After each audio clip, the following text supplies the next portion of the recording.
Hello दोस्तों, आप सभी का स्वागत है मेरे इस यूट्यूब चैनल इंटेलिजेंट गुरु भाई अंकुल पटेल में।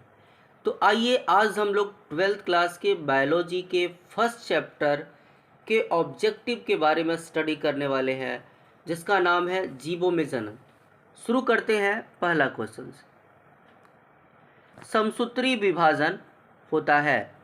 समसूत्री विभाजन होता है तो याद रखिएगा, समसूत्री विभाजन कायिक कोशिका में होता है, जनन कोशिका में होता है, ए एवं बी दोनों में होता है, इनमें से कोई में नहीं। तो समसूत्री विभाजन खास करके कायिक कोशिका में ही होती है, तो इसका सही आंसर ए होगा। चलिए सेकंड क्वेश्चन की ओर बढ़ते हैं और जानते हैं क्या है सेकंड क्वेश्चन। तो बिना निषेचन फल बनने की प्रक्रिया को कहते हैं।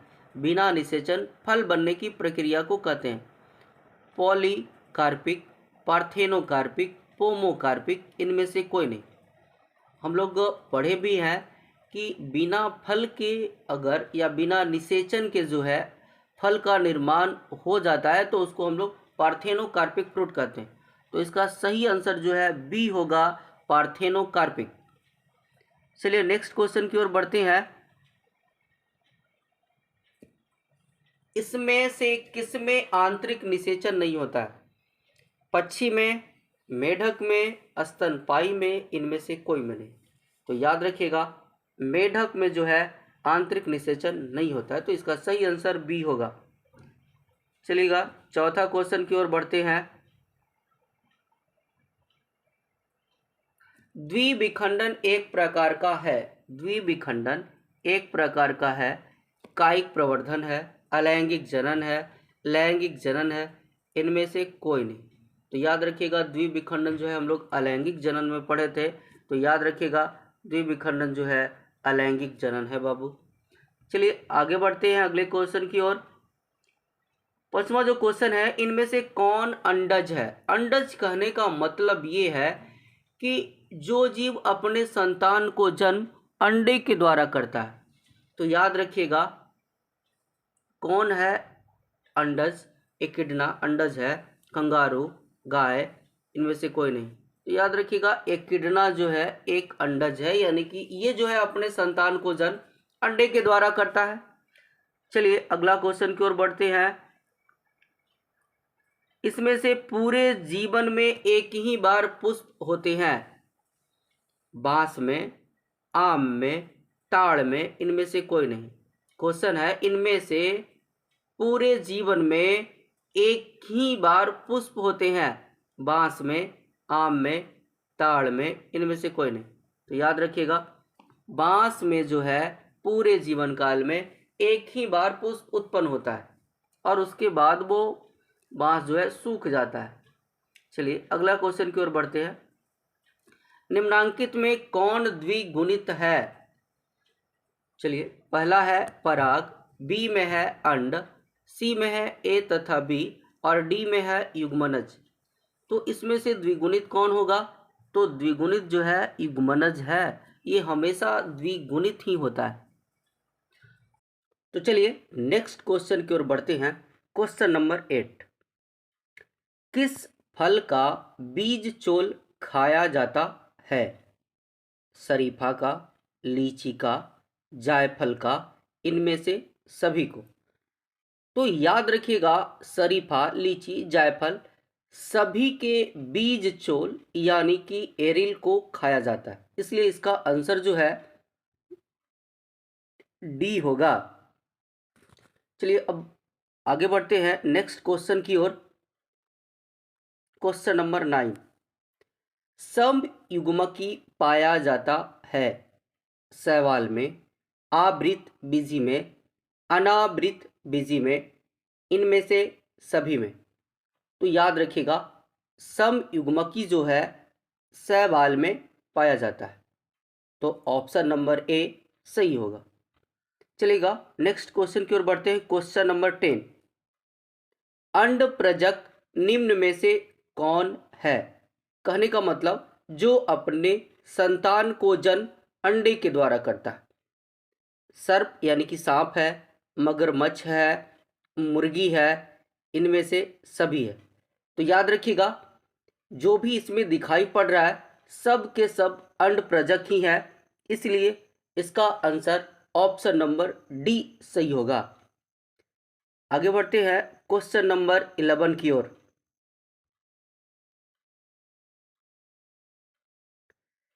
11 में है, मुकुलन द्वारा जनन किसमें होता है?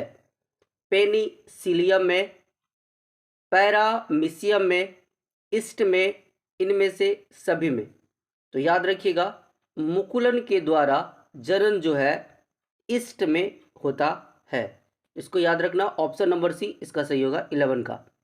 चलिएगा नेक्स्ट क्वेश्चन की ओर बढ़ते हैं, और क्वेश्चन नंबर 12 इसमें है, इनमें द्विविखंडन किसमें पाया जाता है? जलकुंभी में, कमल में, अमीबा में, सर्प में। तो याद रखिएगा, द्विविखंडन जो है अमीबा में होता है, इसलिए इसका आंसर ऑप्शन नंबर सी होगा। चलिएगा नेक्स्ट क्वेश्चन की ओर बढ़ते हैं, क्वेश्चन नंबर 13। जेम्यूल बनते हैं, जेम्यूल बनते हैं हाइड्रा में, स्पंज में, ईस्ट में, इनमें से सभी में। तो याद रखिएगा, जेम्यूल जो है स्पंज में बनता है, तो इसका ऑप्शन जो है बी सही होगा। नेक्स्ट क्वेश्चन की ओर बढ़ते हैं, क्वेश्चन नंबर 14। लीची का खाया जाने वाला भाग कहलाता है। अभी हम लोग थोड़ा देर पहले पढ़े थे, लीची, शरीफा, जायफल का बीज चोल खाया जाता है, और यहाँ पे जो है लीची का खाया जाने वाला भाग कौन होगा? तो बीज चोल। टेगमेन, टेगमेन नहीं खाएंगे, भ्रूणपोष नहीं खाएंगे, अध्यावरण नहीं खाएंगे लीची का। हम लोग लीची का जो है बीज चोल यानी कि एरिल को खाते हैं। तो याद रखिएगा, इंपॉर्टेंट क्वेश्चन है। चलिएगा नेक्स्ट क्वेश्चन की ओर बढ़ते हैं, क्वेश्चन नंबर 15। क्वेश्चन नंबर 15 है, बिना निषेचन के फल निर्माण को कहते हैं। बिना निषेचन के फल निर्माण को क्या कहते हैं? अब युग्मन बात ये तो होगा नहीं, असंग जनन, सी है अनिषेक जनन, और डी है इनमें से सभी। देखिएगा, इसमें ऑप्शन थोड़ा सा गलत दे दिया है। अनिषेक जनन की जगह पे अनिषेक फलन या अनिषेक फल देना चाहिए था, तो इसका आंसर जो है सी होगा, और जनन की जगह पे फल कर लेना है। तो 15 का ऑप्शन नंबर सी सही होगा। चलेगा नेक्स्ट क्वेश्चन की ओर बढ़ते हैं, क्वेश्चन नंबर 16। निम्न में सही का चुनाव करें। स्पंज का जूस्पोर, पेनिसिलियम में जेम्यूल, शैवाल में कोनिडिया, हाइड्रा की कलिका। यानी कि दिया हुआ है कि स्पंज में जो है जनन किसके द्वारा होता है? तो जूस्पोर के द्वारा, जी नहीं। पेनिसिलियम में जेम्यूल के द्वारा, नहीं, एक भी गलत है। शैवाल में कोनिडिया के द्वारा, ये भी गलत है। और हाइड्रा की कलिका, यानी कि हाइड्रा में जनन जो है अलैंगिक जनन कलिका के द्वारा होता है, तो इसका ऑप्शन नंबर डी सही होगा। चलिएगा नेक्स्ट क्वेश्चन की ओर बढ़ते हैं, और देखिएगा, ईख में ग्राफ्टिंग नहीं हो सकता है क्योंकि वैस्कुलर बंडल, जिसको हम लोग संवहन बंडल भी कहते हैं, बिखरे होते हैं। फ्लोएम जाइलम के अंदर की ओर होते हैं। ईख के पौधे कोमल होते हैं, और डी जो है यह चोट को सहने में असमर्थ होता है। तो याद रखिएगा, ईख में ग्राफ्टिंग नहीं हो सकता क्योंकि इसका वैस्कुलर बंडल जो है, संवहन बंडल बिखरे होते हैं। तो 17 का ऑप्शन नंबर ए सही होगा। चलिएगा नेक्स्ट क्वेश्चन की ओर बढ़ते हैं, क्वेश्चन नंबर 18। किसके लिए अलैंगिक प्रजनन जिम्मेदार है? किसके लिए लैंगिक जनन या लैंगिक प्रजनन जिम्मेदार है? द्विगुणित अवस्था को बनाने हेतु, द्विगुणित अवस्था को बनाने हेतु, बी है आइडेंटिकल यंग वंश के सृजन हेतु, और सी है विकासवाद में कोई भूमिका नहीं, और तीसरा है एक गुणित अवस्था को बनाने हेतु। तो याद रखिएगा, लैंगिक जनन में जो है द्विगुणित अवस्था बनता है और इसलिए जो है इसका ऑप्शन नंबर ए सही होगा। बाकी को गोली मारिए, बस याद रखिएगा लैंगिक प्रजनन जिम्मेदार है द्विगुणित अवस्था को बनाने हेतु। तो 18 का जो है ऑप्शन नंबर ए सही होगा। बढ़ते हैं नेक्स्ट क्वेश्चन की ओर। क्वेश्चन नंबर 19, पुदीना कायिक प्रवर्धन करता है, यानी कि पुदीना में कायिक प्रवर्धन किसके द्वारा होता है? अंतः भूअस्तरी के द्वारा, ऊपरी भूअस्तरी के द्वारा, भूअस्तरी के द्वारा या प्रकंद के द्वारा। तो याद रखिएगा पुदीना में जो है कायिक प्रवर्धन जो है अंतः भूअस्तरी के द्वारा होता है, यानी कि ऑप्शन नंबर ए सही होगा। चलिएगा नेक्स्ट क्वेश्चन की ओर बढ़ते हैं। Question number 20।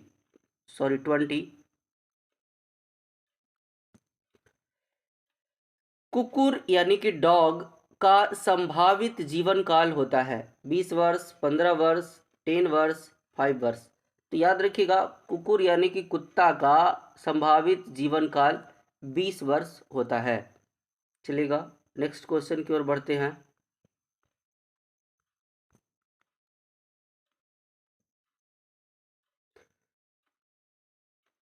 शाखा को वृंत पर लगाया जाता है, शाखा को वृंत पर लगाया जाता है। इस प्रकार ग्राफ्ट किए वृक्ष के फल किसके ऊपर निर्भर करेंगे, यानी किसके पर निर्भर करेंगे? तो ध्यान दीजिएगा इसमें हम बताए थे, देखिएगा एक जो है पौधा को हम लोग लेते हैं और इसके जड़ वाले भाग को ले लेते हैं और ऊपर वाले तना को काट देते हैं और इसमें इस प्रकार से खांच बना लेते हैं और दूसरा पौधा को ला करके इसमें सेट कर देते हैं, जिसको हम लोग ग्राफ्टिंग बोल रहे थे। ये जो है आपका पौधा ऊपर में लगा हुआ। तो जो ऊपर वाला भाग होगा उसी के जैसा जो है मतलब फल निर्भर करेगा, यानी कि ऊपर में जो भाग है ऊपर वाले भाग के फल पर निर्भर करेगा कि ऊपर वाला भाग है किसका। तो याद रखिएगा ऊपर वाले भाग को हम लोग शाखा कहते हैं, यानी कि सियोन कहते हैं, यानी कि शाखा को वृंत पर लगाया जाता है। इस प्रकार ग्राफ्ट किए वृक्ष के फल किसके ऊपर निर्भर करेंगे? तो सियोन के ऊपर, यानी कि ऊपर वाले भाग को सियोन कहते हैं और जो फल है उस सियोन के ऊपर ही निर्भर करेगा। तो ये बात समझ गए होंगे आप लोग, नहीं तो एक बार जाके ग्राफ्टिंग पढ़ लीजिएगा, सारा चीज़ समझ में आ जाएगा।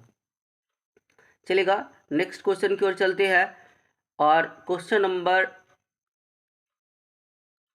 22, अगुणित कोशिका के संलयन की प्रक्रिया को कहते हैं? कोशिका चक्र? जी नहीं, ये तो कह नहीं सकते हैं। अर्धसूत्री विभाजन को? नहीं। समसूत्री विभाजन? नहीं। डी जो है संयुग्मन, यानी कि श्यानगैमी। तो याद रखिएगा अगुणित कोशिका के संलयन की प्रक्रिया को श्यानगैमी कहते हैं, यानी कि संयुग्मन कहते हैं। चलिएगा नेक्स्ट क्वेश्चन की ओर बढ़ती हैं। क्वेश्चन नंबर 23, खाली जगह के पत्तियों के खंडों द्वारा कायिक प्रजनन होता है? एगेव एवं केलेंचोए। बी में है ब्रायोफिलम एवं केलेंचोए। सी में है एस्पेरेगस एवं ब्रायोफिलम और डी में है क्राइसेंथियम एवं अगेव। तो याद रखिएगा पत्तियों के खंडों द्वारा कायिक प्रवर्धन जो है ब्रायोफिलम एवं केलेंचोए में होता है। तो इसका ऑप्शन नंबर जो है बी सही होगा 23 का। चलेगा क्वेश्चन नंबर 24 की ओर बढ़ते हैं और ध्यान दीजिएगा रात में खिलने वाले पुष्प साधारणतः होते हैं, क्या होते हैं? तो याद रखिएगा हल्के होते हैं, छोटे होते हैं, चमकीले रंग वाले होते हैं या गच्छों में खिलते हैं या गुच्छों में खिलते हैं। इसको गुच्छों लिख सकते हैं, तो बताइएगा। तो याद रखिएगा रात में खिलने वाले पुष्प साधारणतः छोटे होते हैं। चलिएगा नेक्स्ट क्वेश्चन की ओर बढ़ते हैं, यानी कि 24 का जो है बी ऑप्शन सही होगा। 25 क्वेश्चन की ओर बढ़ते हैं। 25 जो है उभयलिंगी प्राणी है, मुर्गी, सांप, ए और बी दोनों, केचुआ। तो याद रखिएगा बहुत बार बता चुके हैं केचुआ जो है एक उभयलिंगी या द्विलिंगी प्राणी है। तो ऑप्शन नंबर डी सही होगा। चलेगा नेक्स्ट क्वेश्चन की ओर बढ़ते हैं। 26 क्वेश्चन नंबर देखिएगा, निम्न में से कौन द्विगुणित संरचना है? अंडाणु, शुक्राणु, युग्मनज, इनमें से सभी। तो ये जो है थोड़ा देर पहले ही हम बताए हैं कि युग्मनज जो है एक द्विगुणित संरचना है, अंडाणु द्विगुणित नहीं होता है, शुक्राणु भी द्विगुणित नहीं होता है। ये चीज़ें याद रखिएगा, युग्मनज जो है द्विगुणित संरचना है। तो 26 का ऑप्शन नंबर सी सही होगा। चलिएगा नेक्स्ट क्वेश्चन की ओर बढ़ते हैं। क्वेश्चन नंबर 27, जन्म से लेकर प्राकृतिक मृत्यु के बीच की अवस्था को कहते हैं। जन्म से लेकर प्राकृतिक मृत्यु के बीच की अवस्था को कहते हैं जीवन काल, जीवन चक्र, कायिक अवस्था, सभी। तो याद रखिएगा, जन्म से लेकर प्राकृतिक मृत्यु के बीच की अवस्था को हम लोग जीवन काल कहते हैं, यानी कि 27 का ऑप्शन नंबर ए सही होगा। चलिएगा नेक्स्ट क्वेश्चन की ओर बढ़ते हैं। Question number 28। क्वेश्चन नंबर 28 में है, आकारिकी तथा आनुवांशिकी रूप से समान जीवों को कहते हैं। आकारिकी एवं आनुवांशिकी रूप से समान जीवों को कहते हैं। तो याद रखिएगा, ऑप्शन नंबर ए में है क्लोन, बी में है समक्लोन, सी में है कॉस्मिड्स और डी में है साइब्रिड्स। तो याद रखिएगा, आकारिकी एवं आनुवांशिकी रूप से समान जीवों को क्लोन कहते हैं। तो ऑप्शन नंबर ए सही होगा। 28 का ऑप्शन नंबर ए सही। चलेगा 29 की ओर बढ़ते हैं। क्वेश्चन नंबर 29 की ओर बढ़ते हैं। अमीबा में प्रजनन किस प्रकार का होता है? कोनिडिया के द्वारा होता है, कलिका के द्वारा होता है, जिम्यूल के द्वारा होता है या द्विविखंडन के द्वारा? तो याद रखिएगा, अमीबा में प्रजनन या जनन जो है द्विविखंडन के द्वारा होता है। तो 29 का ऑप्शन नंबर डी सही होगा। चलिएगा नेक्स्ट क्वेश्चन की ओर बढ़ते हैं। क्वेश्चन नंबर 30, पेनिसिलियम में प्रजनन होता है। पेनिसिलियम में प्रजनन होता है कलिका के द्वारा, विखंडन के द्वारा, जेम्यूल के द्वारा या जिम्यूल्स के द्वारा या कोनिडिया के द्वारा? तो याद रखिएगा, पेनिसिलियम में जो है प्रजनन यानी कि अलैंगिक जनन या प्रजनन जो है कोनिडिया के द्वारा होता है। तो याद रखिएगा, 30 का ऑप्शन नंबर डी सही होगा। चलिएगा नेक्स्ट क्वेश्चन की ओर बढ़ते हैं। क्वेश्चन नंबर 31, मासिक चक्र किसमें होता है? मासिक चक्र किसमें होता है? बंदर में होता है, कपी में होता है, मानव में होता है, सभी में होता है। तो याद रखिएगा कि मासिक चक्र जो है बंदर में भी होता है, कपी में भी होता है, मानव में भी होता है, इसलिए इसका ऑप्शन नंबर डी सही होगा, यानी कि 31 का ऑप्शन नंबर डी सही होगा। चलिएगा नेक्स्ट क्वेश्चन की ओर बढ़ते हैं। क्वेश्चन नंबर 32, निम्नांकित में से किसमें एस्ट्रस साइकिल नहीं होता है? निम्नांकित में से किसमें एस्ट्रस साइकिल नहीं होता है? गाय में एस्ट्रस साइकिल होता है, भेड़ में एस्ट्रस साइकिल होता है, बंदर में एस्ट्रस साइकिल नहीं होता है, कुत्ता में एस्ट्रस साइकिल होता है। तो याद रखिएगा, ऑप्शन नंबर सी जो है ये जो है गलत है, यानी कि बंदर में जो है ऋतुस्राव चक्र होता है, एस्ट्रस साइकिल नहीं होता है। चलिएगा, तो 32 का ऑप्शन नंबर सी सही होगा। नेक्स्ट क्वेश्चन की ओर बढ़ते हैं। क्वेश्चन नंबर 33, निम्नांकित में कौन द्विलिंगी नहीं है? निम्नांकित में कौन द्विलिंगी नहीं है? फीता कृमि, बी में कुत्ता, सी में जोंक और डी में स्पंज। तो याद रखिएगा, फीता कृमि जो है द्विलिंगी जीव है, कुत्ता जो है द्विलिंगी जीव नहीं होता है, यानी कि एकलिंगी जीव है, इसलिए इसका ऑप्शन नंबर बी जो है सही होगा। जोंक द्विलिंगी जीव है और स्पंज भी द्विलिंगी जीव है, यानी कि 33 का जो है ऑप्शन नंबर बी सही होगा। नेक्स्ट क्वेश्चन की ओर बढ़ते हैं। क्वेश्चन नंबर 34, निम्नलिखित में से किसमें युग्मक स्थानांतरण के लिए जल की आवश्यकता नहीं होती है? निम्नांकित में से किसमें युग्मक स्थानांतरण के लिए जल की आवश्यकता नहीं होती है?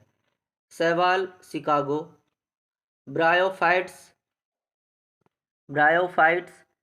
कराया, ये तो गलत है। टेरिडोफाइट्स, ये भी नहीं होगा। तो याद रखिएगा ऑप्शन नंबर डी जिम्नोस्पर्म इसका सही आंसर होगा। निम्नलिखित में से किसमें युग्मक का स्थानांतरण के लिए जल की आवश्यकता होती है?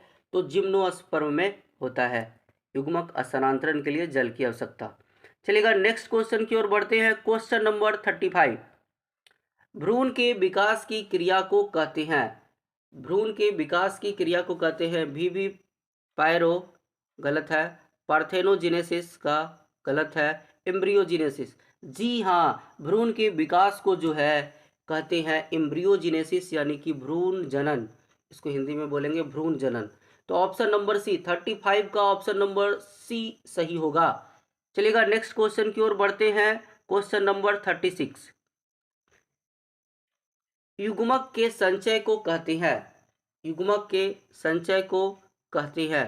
पहला है परागन, दूसरा जो है सीनगेमी, सीनगेमी किसी लिखा हुआ है, चलिए।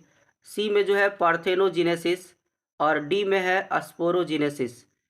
तो याद रखिएगा युग्मक के संचय को जो है सीनगेमी कहते हैं। यहाँ पे जो किसी लिखा हुआ है उसको काट दीजिए, किसी नहीं होगा और ऑप्शन नंबर बी सही होगा। चलिएगा तो 36 का जो है ऑप्शन नंबर बी सही होगा। चलिएगा नेक्स्ट क्वेश्चन की ओर बढ़ते हैं। क्वेश्चन नंबर 37, इसमें से कौन एक लिंगी नहीं है? तिलचट्टा एक लिंगी है, कुत्ता एक लिंगी है, गाय एक लिंगी है, लेकिन केचुआ एक लिंगी नहीं है। तो याद रखिएगा 37 का ऑप्शन नंबर डी यानी कि केचुआ जो है सही होगा आंसर। चलिएगा नेक्स्ट क्वेश्चन की ओर बढ़ते हैं। क्वेश्चन नंबर 38, मानव युग्मक में गुणसूत्र की संख्या है, मानव युग्मक में गुणसूत्र की संख्या है। तो याद रखिएगा मानव युग्मक में, मानव में गुणसूत्रों की संख्या 46 होता है, लेकिन मानव के युग्मक में गुणसूत्रों की संख्या आधा हो जाता है, इसलिए इसका सही आंसर जो है 23 होगा, ऑप्शन नंबर बी। चलिएगा तो नेक्स्ट क्वेश्चन की ओर बढ़ते हैं। क्वेश्चन नंबर 39, किसमें आंतरिक निषेचन होता है? किसमें आंतरिक निषेचन होता है? तो याद रखिएगा मछली में आंतरिक निषेचन नहीं होता है, सभी उभयचर में भी आंतरिक निषेचन नहीं होता है, शैवाल में भी आंतरिक निषेचन नहीं होता है। तो होता किसमें है? तो याद रखिएगा आंतरिक निषेचन आवृत बीजी में होता है, आंतरिक निषेचन आवृत बीजी में होता है। चलिएगा नेक्स्ट क्वेश्चन की ओर बढ़ते हैं। क्वेश्चन नंबर 40, निषेचन तक की क्रिया में ओव्यूल विकसित होकर बीज बनाता है, जबकि कार्पेल क्या विकसित होता है? कार्पेल से क्या विकसित होता है? पेरिस्पर्म, पेरिकार्प, टेस्टा, इनमें से कोई नहीं। तो याद रखिएगा इसका जो सही आंसर है वो है बी पेरिकार्प, यानी कि कार्पेल जो है विकसित होकर के पेरिकार्प का निर्माण करता है। चलिएगा अब बढ़ते हैं नेक्स्ट क्वेश्चन की ओर। क्वेश्चन नंबर 41, निम्न में कौन अंडज नहीं है? अंडज यानी कि, अंडज यानी कि जो अपने संतान को जन्म अंडे के द्वारा नहीं देता है। तो याद रखिएगा ऑप्शन नंबर ए में है सर्प, बी में है मुर्गी, सी में है घड़ियाल और डी में है मानव। तो अंडज नहीं है, कौन अंडज नहीं है? तो मानव जो है अंडज नहीं है, तो इसलिए जो है 41 का जो है ऑप्शन नंबर डी सही होगा। चलिएगा नेक्स्ट क्वेश्चन की ओर बढ़ते हैं। क्वेश्चन नंबर 42, चलिएगा 42 क्वेश्चन नंबर में क्या है देखते हैं। इसमें किसमें केवल एक बार अपने जीवन काल में पुष्प खिलते हैं? इसमें किसमें केवल एक बार अपने जीवन काल में पुष्प खिलते हैं? बांस में, आम में, लीची में, जामुन। चलिएगा ये क्वेश्चन पहले भी आ चुका है और इसका ऑप्शन नंबर ए सही होगा, यानी कि बांस। बांस में जो है पूरे जीवन काल में मात्र एक ही बार पुष्प का निर्माण होता है, उसके बाद जो है बांस का पौधा या जो है जो भी है सूख जाता है। चलिएगा नेक्स्ट क्वेश्चन की ओर बढ़ते हैं। क्वेश्चन नंबर 43, निम्न में किसमें 12 वर्ष में सिर्फ एक बार पुष्प खिलते हैं? निम्न में किसमें 12 वर्ष में सिर्फ एक बार पुष्प खिलते हैं? तो याद रखिएगा ये जो है सूर्यमुखी में ऐसा तो होता नहीं है, ये तो 1 साल तक ही रहता है जिंदा। बी जो है पीपल, पीपल में ऐसा नहीं है, हर साल फ्लावर लगता है। नीला कुरेंजी, जी हाँ, इसका सही जो आंसर है वो होगा सी, यानी कि नीला कुरेंजी। नीला कुरेंजी में जो है 12 साल के अंतराल पर या 12 वर्ष में सिर्फ एक बार पुष्प खिलता है, तो इसका ऑप्शन नंबर सी सही होगा। नीम तो होगा ही नहीं, ये तो गलत है, इसमें भी नीम में प्रत्येक वर्ष पुष्प लगता है। चलिएगा नेक्स्ट क्वेश्चन की ओर बढ़ते हैं। 44, क्वेश्चन नंबर 44। प्रकंद एक उदाहरण है। प्रकंद को हम लोग राइजोम बोलते हैं, और राइजोम के द्वारा जनन या कायिक प्रवर्धन किसमें होता है? लहसुन में, जी नहीं, लहसुन में बल्ब के द्वारा होता है। नींबू में, नहीं नहीं, नींबू में भी नहीं होता है। अदरक में, हाँ जी। देखिएगा, प्रकंद का एक उदाहरण अदरक है, तो इसका 44 का ऑप्शन नंबर सी सही होगा। प्याज में भी बल्ब के द्वारा जो है कायिक प्रवर्धन होता है, तो इसलिए 44 का ऑप्शन नंबर सी सही होगा। चलिएगा नेक्स्ट क्वेश्चन की ओर बढ़ते हैं। 45 नंबर क्वेश्चन, कलिका रोपण। कलिका रोपण जो है उदाहरण है कायिक जनन का, उत्तक संवर्धन का, लैंगिक जनन का, प्रकीर्णन का। तो याद रखिएगा, कलिका रोपण जो है कायिक जनन का उदाहरण है, इस बात को याद रखना है, कलिका रोपण कायिक जनन का उदाहरण है, यानी कि 45 का जो है ऑप्शन नंबर ए सही होगा। चलिएगा अब नेक्स्ट क्वेश्चन की ओर बढ़ते हैं। Question number 46।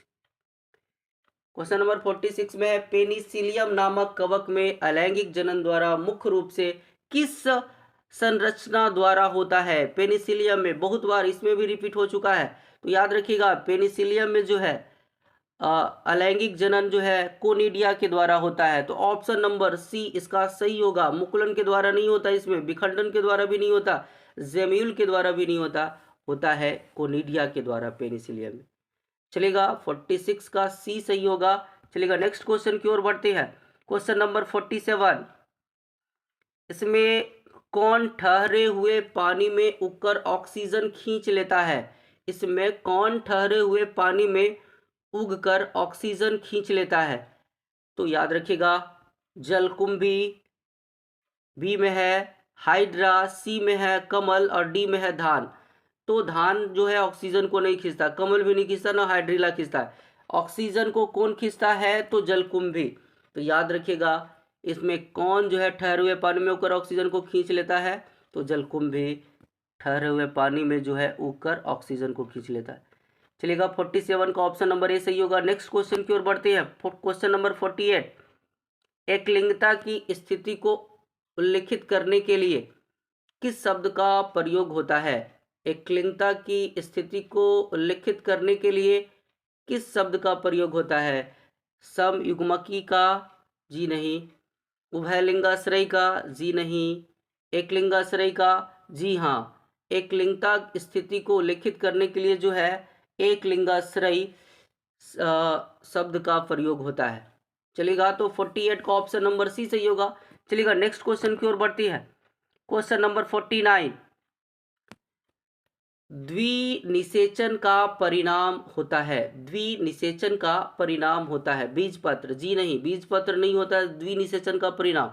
बीजांड का है, ये भी नहीं होगा, द्विनिषेचन का ये भी परिणाम नहीं है। ऑप्शन नंबर सी में है भ्रूणपोष, जी हाँ, द्विनिषेचन के पश्चात जो है भ्रूणपोष का निर्माण होता है, तो इसका ऑप्शन नंबर सी सही होगा।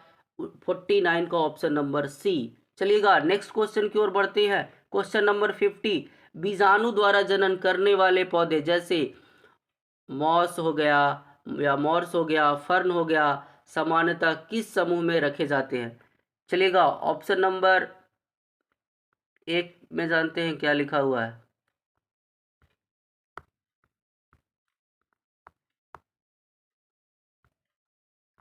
ऑप्शन नंबर ए, हाँ चलेगा, ऑप्शन नंबर ए में जो है आपका है स्पोरोफाइट। ऑप्शन नंबर ए में है स्पोरोफाइट, बी में है थैलोफाइट्स, और सी में है क्रिप्टोगेम्स, और डी में है ब्रायोफाइट्स। तो इसका सही आंसर जो है आपका होगा सी, यानी कि क्रिप्टोगेम्स। चलिए बढ़ते हैं नेक्स्ट क्वेश्चन की ओर। Question number 51। क्वेश्चन नंबर 51, निम्न में से कौन पत्ती के अग्र भाग द्वारा जनन करता है? निम्न में कौन पत्ती के अग्रभाग द्वारा जनन करता है? चलिएगा इसको देखते हैं। और निम्न में कौन जो है पत्ती के अग्रभाग द्वारा जनन करता है? सबसे पहला ऑप्शन है वर्किंग फर्न या वॉकिंग फर्न। दूसरा है स्प्राउट लीफ पौधा का, स्प्राउट लीफ पौधा का मार्केसिया। डी में है मॉस। तो इसका सही आंसर जो है ऑप्शन नंबर ए होगा।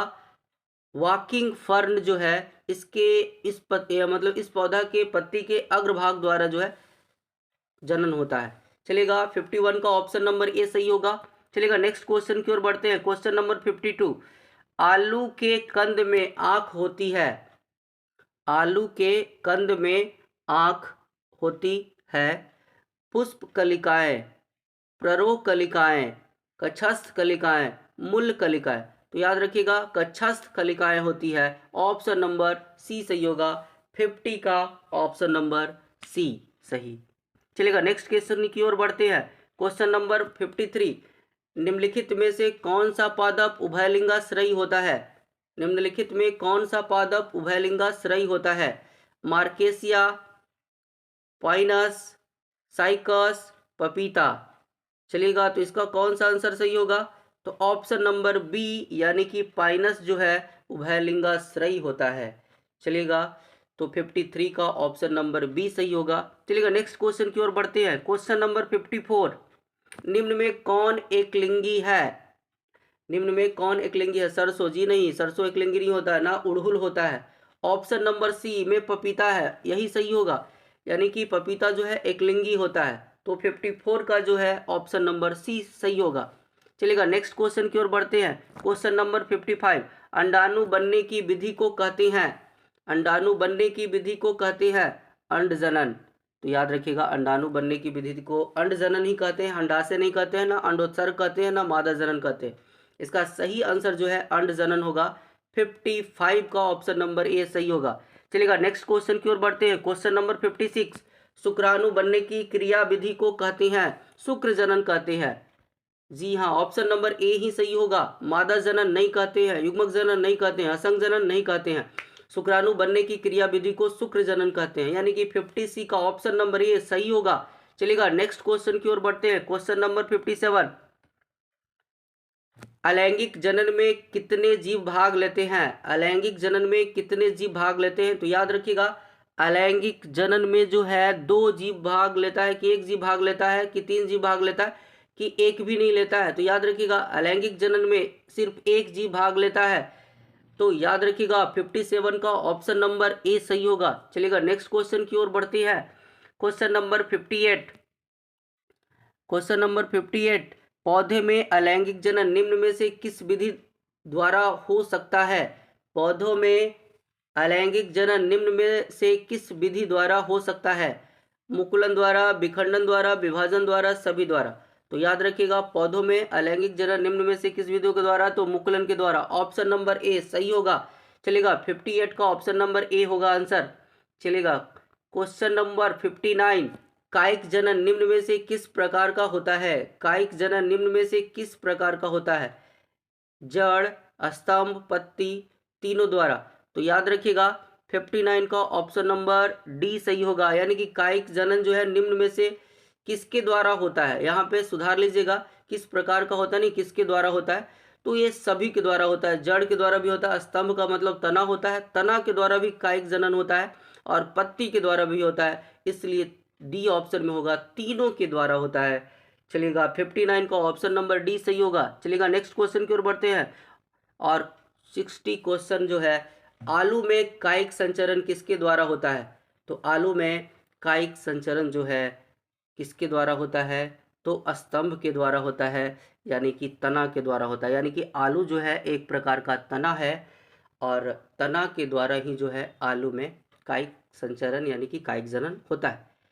और इसका जो है पार्ट 2 जो है जल्द ही आप लोगों के लिए लेकर के आएंगे।